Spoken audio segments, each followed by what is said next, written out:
Finding Joy in the Journey, Movement and Mindset with Damilare Adeyeri, New Year Inspiration. Ready to make this your best year yet? Kick off the new year with an inspiring conversation with Damilare, a Tony Robbins-trained coach who shares powerful insights on how to find joy in the journey by incorporating movement and understanding psychology of human needs. Tune in to discover how to joyfully achieve your New Year's resolutions. Welcome to the Wellness Driven Life Show, where you're about to go on a wellness driven ride.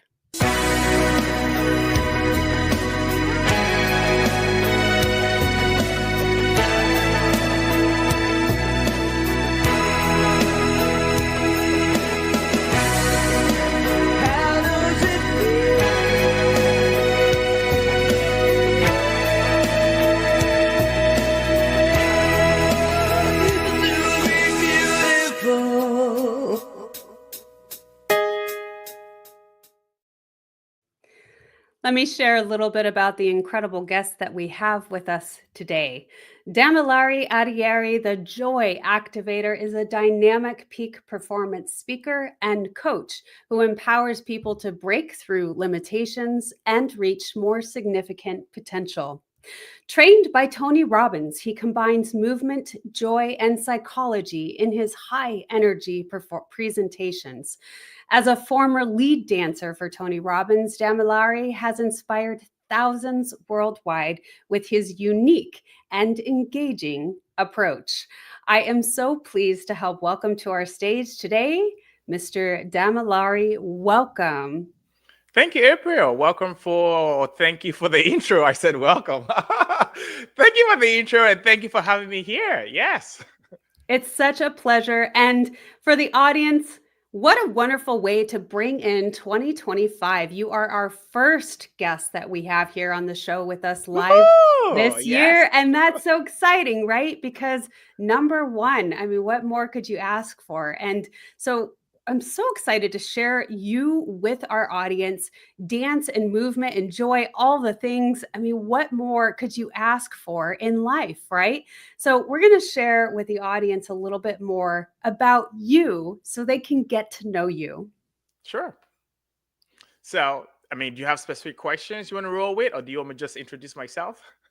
I would love for you to introduce yourself. Let's start from the beginning. What was little Damilare like? You know, what were you like? Were you always a dancer? Were you always into movement? Were you always joyful? Let's begin there. Absolutely. So I give credit to my mom because my mom always loved music. I think back to growing up, my mom spent a lot of money on like cassette tapes. And she loved to dance too. And I kind of picked that up from her as well. And she would tell us stories about when she was 3. If the neighbors had a party, she would disappear from home and go there. And then her dad, which is my grandpa, my grandma from my mom's side, are looking for my mom. And it's like, oh, she's got to be where the music and the dancing is. And so I kind of just picked that up from her as well, too. Growing up, I love music, I love dancing, and I kind of just gradually gravitated towards that.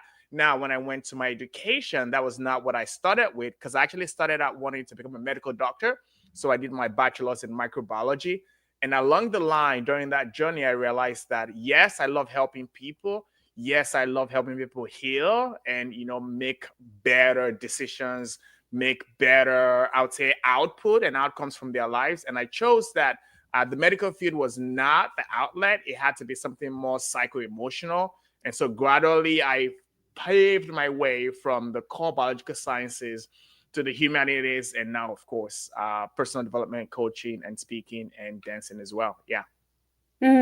I can relate with a number of things. My mom was a dancer too, and so I remember at a very young age just being picked up and on the hips and dancing away to the music. And I remember her dancing and cleaning the house. So I get that aspect, and I think it's a beautiful thing when we as parents get to share that with our young ones, because I like to say that music is the bridge to the soul and dancing is how we cross it.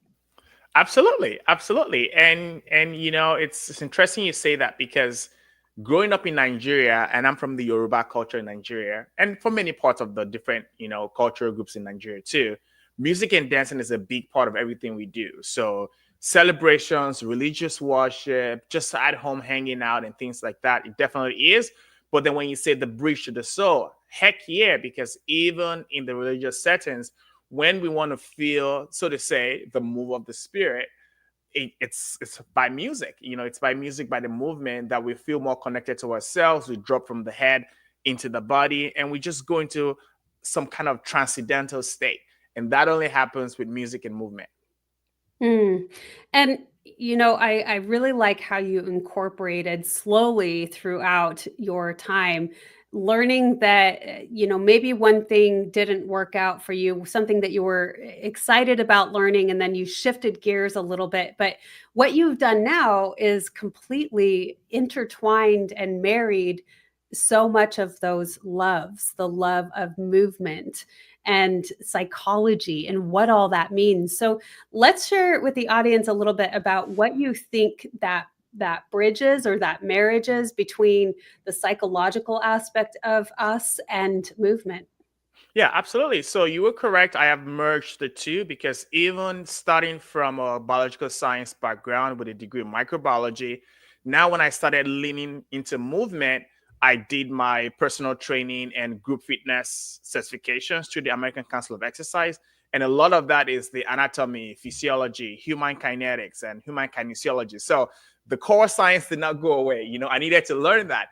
And then when I also then did my international masters in dance practice, knowledge, and heritage, then I'm bringing the humanities too. So I actually come in with a privilege of having both sides of it, which is what the audience should know, is that we are taught in the Western world to separate the mind and the body. Everything cognitive. You have to be rational. You have to think through things. However, it's not really separated. One of the people that I really listen to and learn from their work is Dr. Gabor Mate. And Dr. Gabor Mate will say it's not mind or the body. It is mind body, right? So the mind and the body are interconnected. And the body's way of functioning, the mind, in fact, the human's way of functioning is fully connected mind, body, spirit. And so being able to integrate that in our way of being, in the way we live our lives, in the way we communicate and relate and improve our mood and boost productivity, and all of that is very important to know. And that's actually what I like about being on your podcast, because earlier on I was looking at the intro. You had like intellectual, you had spiritual, and physical. Those are all part of wellness. So those are all part of who we are as humans. They are not separate. Yeah, absolutely. Mind, body, spirit, and they are all interconnected and intertwined. And you mentioned something about the willpower, and I like that you used that aspect, because there's so much of us that drive that willpower piece, which really gets us to meet spirit, to take action, to doing something such as dance in order to meet spirit. So I would like to dive a little bit deeper into that willpower aspect that you mentioned. Yes. So when we talk about willpower, it's really just the energy to take action. That's it, right? The energy to take action, the energy, the rationale, the push to take action. And that's not just all cognitive, right? So when you think about the things we do, and Tony Robbins talks about this a lot. He uses the pain pleasure model, right? So that we're either running towards something or running away from something. And all of that is actually what is driving our decisions, our actions. It's, are we running towards something because of the pleasure, or are we running away from that something? Now, those decisions are not purely cognitive. There's an emotional aspect to it, right? There's the dream, the I would say the vision of something exciting can pull me, right? So that's the pull energy, or the fear, and the wanting to be away from something can also push me to action. And so knowing and understanding that allows us to be able to integrate, yes, I have my reasons cognitively to want to do something or take action, and I'm also tapping into the emotional force within me to be able to drive that action so that they work together. Because sometimes if I'm going to add this to it, I may not always have that emotional drive, but my rationale can work for me. Sometimes I may not have a reason, the rational, but my heart, people call it the head, the heart, right? The emotional core. The Yeah. most beneficial for us as humans is to have that integration of the head and the heart. Right. So And God. what and Ye- well, yes. yes, the what connects it all, right? Yeah. What were some of your earliest moments of truly feeling and knowing that? Hmm. Hmm. That's interesting. I'm glad you asked. So, one of the big moments for me was leaving Nigeria, coming to the US. I had just graduated from college. I had a job. And as part of my paving the path, which also contributes to me being a speaker today, one of my first jobs was in a radio station. So I was working at a radio station back then in Nigeria, Cool FM. And I was only 3 months into the job. And right around then, I got an opportunity to come to the US to work as a summer camp counselor in the US through the International YMCA. It was a short-term program. It was for the summer, and I would have gone and returned to Nigeria, which I did during that time. However, because I just started on my job and I was only 3 months in, my manager was not going to let me go on vacation on a leave. He's like, hey, you're new on the job. You cannot leave right now. So long story short, it was a matter of, if you leave to go to the US, also forget about the job you're leaving. And I had a choice to make. And I had a conversation with my dad. My dad was like, hey, it's so hard to find a job in this country. You only just got this job. Why don't you just sit here, stay on the job, build a career, and, grow with it? And rationally, that's correct, right? Rationally, that's true. That makes sense methodically to stay on the job, build credentials, whatever it is over the years. At the same time, this is another opportunity. Some may say once in a lifetime, but a rare opportunity where I had a chance to go to the US, work in a summer camp, and I took the chance. So for me, it was that head versus heart, choice. I was like, okay, well, rationally makes sense, but my heart feels pulled to the US. This is an opportunity, or lack of a better word, it was an adventure. And sometimes it's those hard adventures that actually paves the way. And 16, 17 years down the line, this was back in 2008. Now we're in 2025, right? So 17 years down the line, I live permanently in the US. My family's here. I'm settled here. I work here. I'm making an impact here. So it's like that core moment where I could have decided to stay on one job and stay with a rational versus take a leap, an adventure into the unknown, was really what changed the trajectory of my life. And so is that something that you truly advocate for others and encourage them to do, is really taking that leap of faith, venturing into the unknown? Because that is huge, right? For people who move into another country, start a whole new life, and it's a big thing to do. You're stepping out of your comfort zone. You are doing things that are not familiar to you. You're out of your routine completely. And so it can also be oftentimes an identity crisis, because you're so familiar with something and then there's this huge change. So tell me about how you share that with others and advocate for that. Absolutely. So yes, stepping into the unknown is actually part of life because we never truly know anything in full. We could do research, gather data, make educated guesses, but until we experience what we're afraid of, we don't really know what it is. And there's really no growth without the risk. So yes, maybe sometimes you shouldn't take a stupid jump. I mean, I'm not advocating for that. However, more often than not, stepping into the unknown, the adventure, some call it the hero's journey, right? That's really where the growth happens. That's really where we expand our potential. That's really where we discover more. So and I end up working with people also, as part of my coaching practice, I work with people who are in transition, either because they're moving countries, they're changing jobs, or the relationship they had didn't work out, or they're changing schools, or deciding want to go back to school. Those are key moments in the trajectory of our lives, such that we really need to step into the unknown. And one of the things that I say, which is true, is it's pain either way, right? Because we're afraid of pain, but it's pain either way. Stepping into the unknown is pain because we don't know what we're expecting. Well, staying in the current situation is pain because it's not comfortable anymore. It's the growing pain. So which pain are we going to choose? Once we understand that, it gives us the permission to be able to say, okay, well, I may not know fully, but at least stepping into the unknown allows me to discover what could be ahead of me. And more often than not, it's either we learn or we win. Either way, we learn. Ah, I love that. That is a beautiful way to describe it because there's going to be pain either way. And that is just life, right? But the best part about it is we get to choose and we get to choose how we respond to that. So Yeah. we'll move into our first commercial. And when we get back, we'll continue this incredible conversation. Stay tuned. Are you ready to take control of your ride to wellness? Rev up with Driven Living. Visit www.drivenliving.com and buckle up for a journey.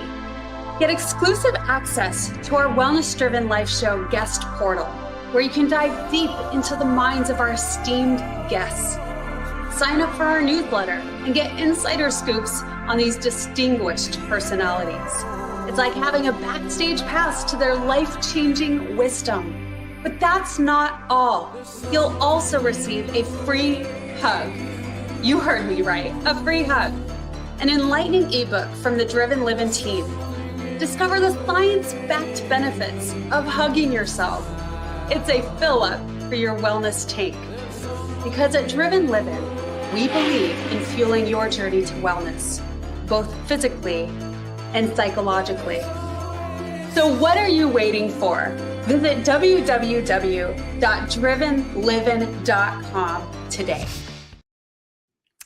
Welcome back, everyone, here with the incredible Damilare Adeyeri. And so we're having a great conversation about what it's like to take big jumps, big movements, moving into the unknown to discover what it is you may or may not be afraid of.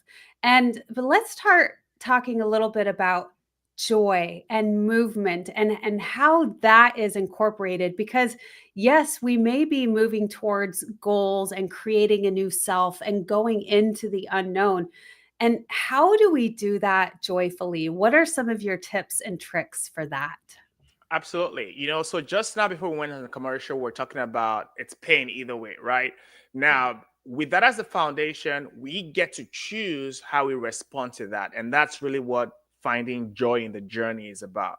It's how am I reframing these challenges in a way that serves me? Because if I'm looking at it as all pain, but they're not focusing on there's a benefit overall at the end of it, then I'm not doing myself. In fact, I'm doing myself a disservice. So finding joy in the journey is building resilience by reframing our circumstances.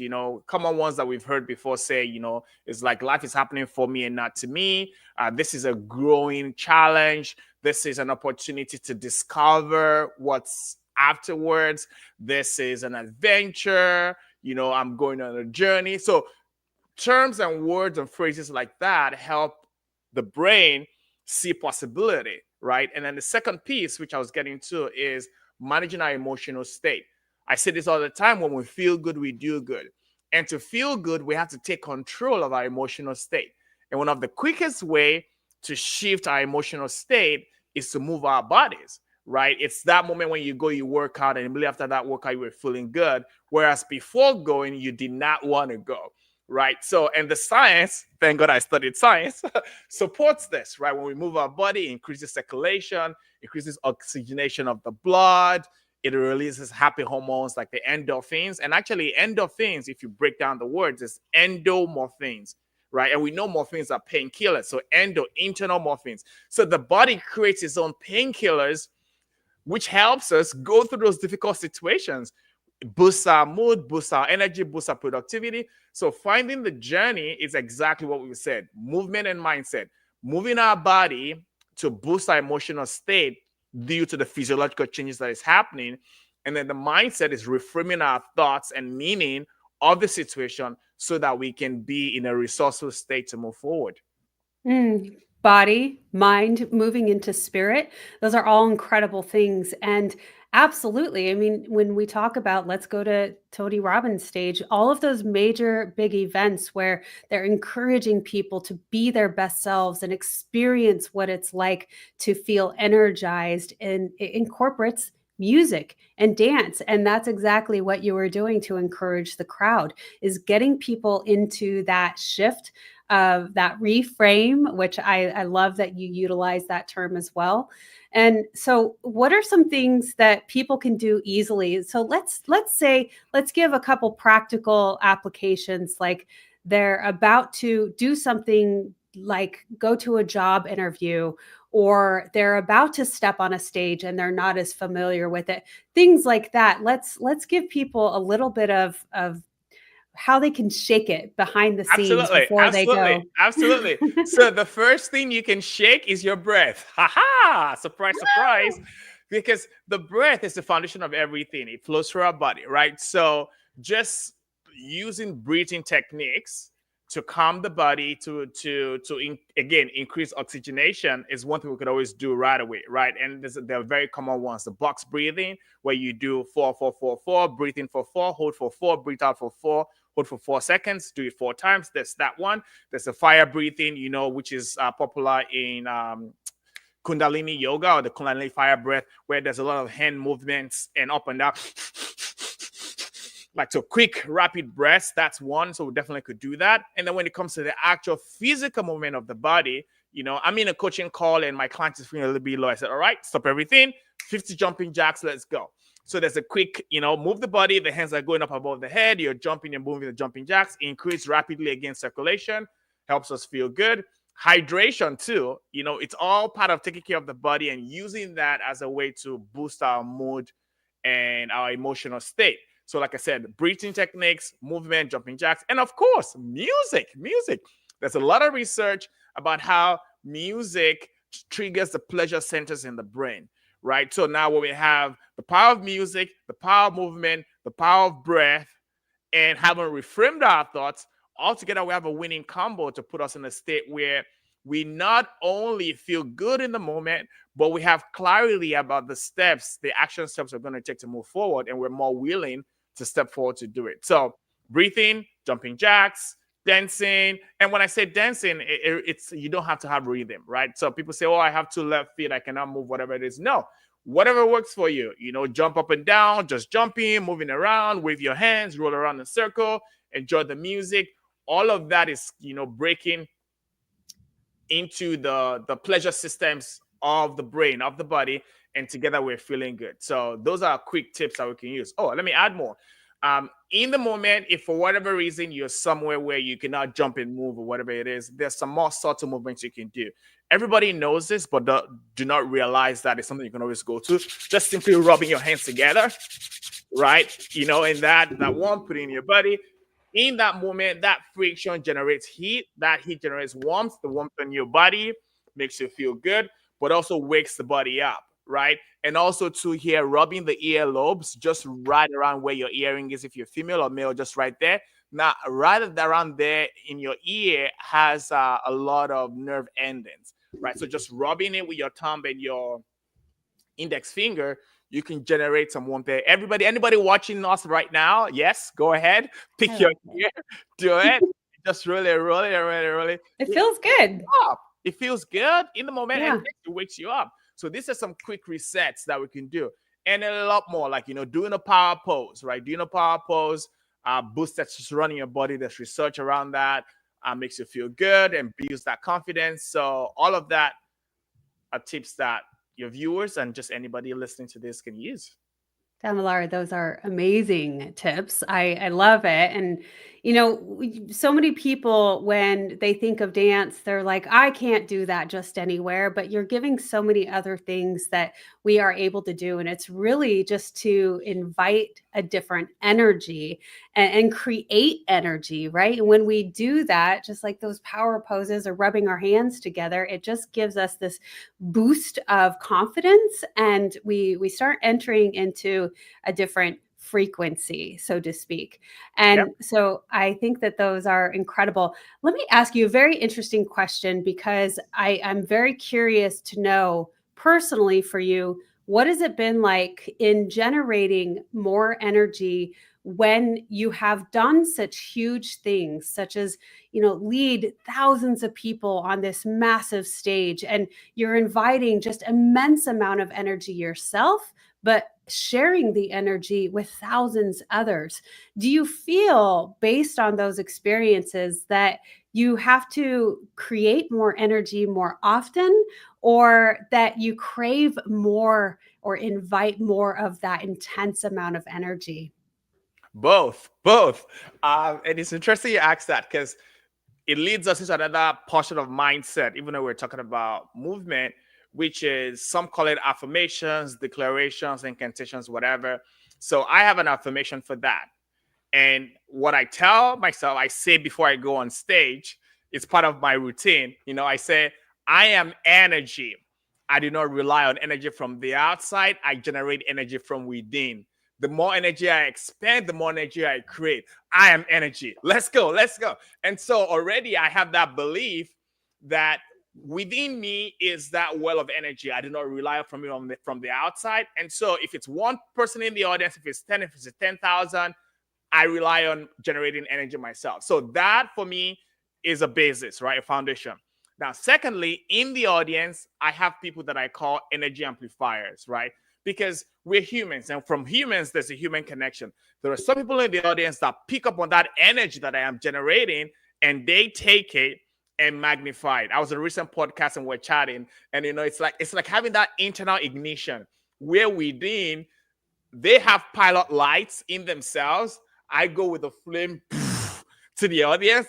They pick up the light, and together we light up the place. I love energy amplifiers. Like, we see each other in the audience, we know them. And when I'm on stage, like, it doesn't matter, on a Tony Robbins event, for example, like there's 10,000, 15,000 people, and I'm right there. I'm looking in the audience, I'm making eye contact. And occasionally I make eye contact with somebody who feels that energy, and they reflect it back to me. And together, it just feels this connection that lifts the vibration of everybody. So yes, by myself, I generate energy. And every now and then in an audience, there are people like that too, who are energy amplifiers. And together we work together to Mm. uplift everybody. Yeah. Such a cool way to present yourself and that belief in yourself. I am energy, because we're energetic beings. We've got that all locked down in science now, which is such a cool thing. Not only do we get to feel it, but we know it. And so I asked that question too because there's a lot of things in life. Let's say first responders, they bring up this immense, intense energy. They're on call, they're rolling with those emergency situations, and then there's bringing in other kinds of energy like dance and movement and events and those sort of things. So incorporating a healthy energy into whatever it is you're doing, whatever situation you're doing, is a really great thing to do. Yes. And this is what I say, when I tell to my clients and also when I speak in the public. It's one thing to have energy reset tools, like we talked about, like the jumping jacks, the ear, the rubbing the hands, the breath. It's also more beneficial to have energy recharges as part of your daily routine. Mm. So we're not waiting until we're depleted or we feel like we need an energy reset to tap into that. We make energy generation part of our routine. So morning jump start, afternoon pick me up, evening distressor. 5-10 minutes, wake up in the morning, couple deep breaths, move your body, get the energy going. In the afternoon, during your lunch break or a quick, 5-10 minutes, jumping jacks, move around, drink some water, got it going. In the evening, before you go to bed, some stretches, some yoga, whatever it is you do, some tai chi, some kind of movement where you are kind of bringing it all in. Having that as part of our daily routine, just automatically making sure that before the deep, we're already on the higher side of the energy. I love that. And it moves into the question, what is it that you do on a daily basis to bring that energy in? Absolutely. Thanks for asking. So for me, every morning I do some kind of physical workout. So the past 3 days, for example, my ideal time, which I know is not for everybody, my ideal time to wake up is 4:30, right? So by 4:30, I'm up. By 4:45, I'm either out for a run or to the gym. And Along the way, I drink some warm water. So wake up, boil the water, drink some warm water. Now on the run, I'm listening to some motivational stuff, right? So either like Tony Robbins or one of the other ones on and listening to it. And then towards the end, I do some incantations or affirmations. So like I shared when I do my pre-stage routine, I share that, and then finish with some deep breath and gratitude. My money is set. So if I would put it together, my morning is always hydration, movement, affirmation, breath, and gratitude, right? So that's Mm. my 5 to thrive in the morning. I have that. During the day, I take a quick walk, right? So my wife and I recently had a baby boy in August. It gives me a reason to get Oh, out. So congratulations. thank you. Thank you. So I put him on the stroller. We push the stroller. We go on a walk, right? Sometimes we go a mile, 2 miles. Sometimes I go 4 miles, depending on the day. I get outside. I get some fresh air. I get, again, oxygen in my blood. I get some exercise. I'm moving. That helps me in the afternoon. And then in the evening, if I'm teaching a virtual class, like today, I will be teaching a virtual dance class. I teach every Wednesdays at 6 p.m. Then I already have my evening movement as well, too. But if I'm not teaching a class, either some stretches, some yin yoga, something that I add to, that also helps me, kind of calm down in the evening. And I listen to meditation as well, too. Evenings are the perfect time to do my meditation or journaling. And so that keeps me day to day in a routine where some people call it self-care, but I would say it's really, just living. It's like it's a requirement, sort of like a foundation for It's a making the best lifestyle. of our lives. It's a lifestyle. Yes. Yeah. Yeah.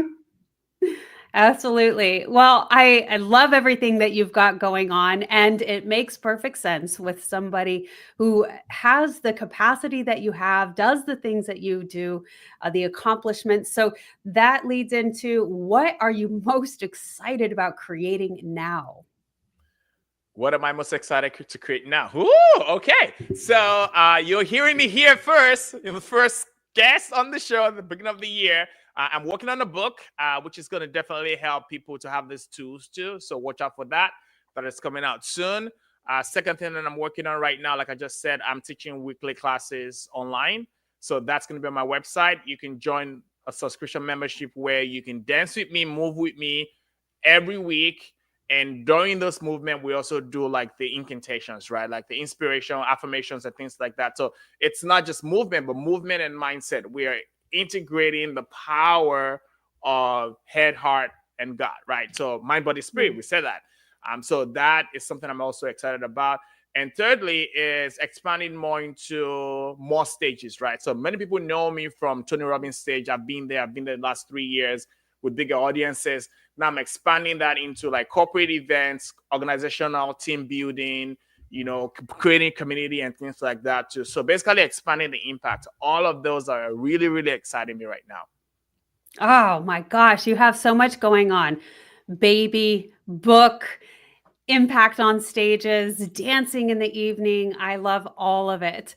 It's And just so life we're talking it about it here, is, it's life, and it's a fun life, right? And that's how we incorporate that joy. And joy is really reached at those peak energized states. And so it's been incredible having you on the show. You've given so much cool insight to our audience, Damilare. I want to make sure everybody knows where to find you. I've had it displayed here on the screen throughout. joyinsideout.com for those of you listening. And also find it in the description below. Visit his website, check out what he's got, join those evening classes, and dance your joy into existence. So, Damilare, it's been amazing really having you on the show. Is there anything else you want to share with our audience today? Yes, thank you so much for having me, April. If there was one thing that I want to share with the audience, is my tagline is live with joy. Really live with joy, because joy is the gateway to everything else.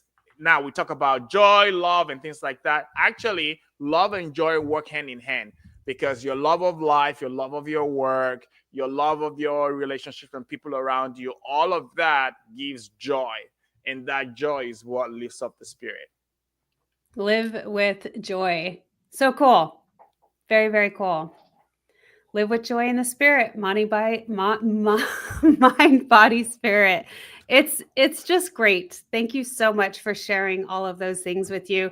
I took away the early riser also. You know, I have so many awesome guests on the show, and getting up very early is one of those things, and that gratitude and the movement and the water and all of it. So you've been a great guest for our audience today. Thank you so much. Thank you. Thanks for having me. You're absolutely welcome. And thank you to our audience, because without you, the show wouldn't be possible. So goodbye for now, and we will see you next time.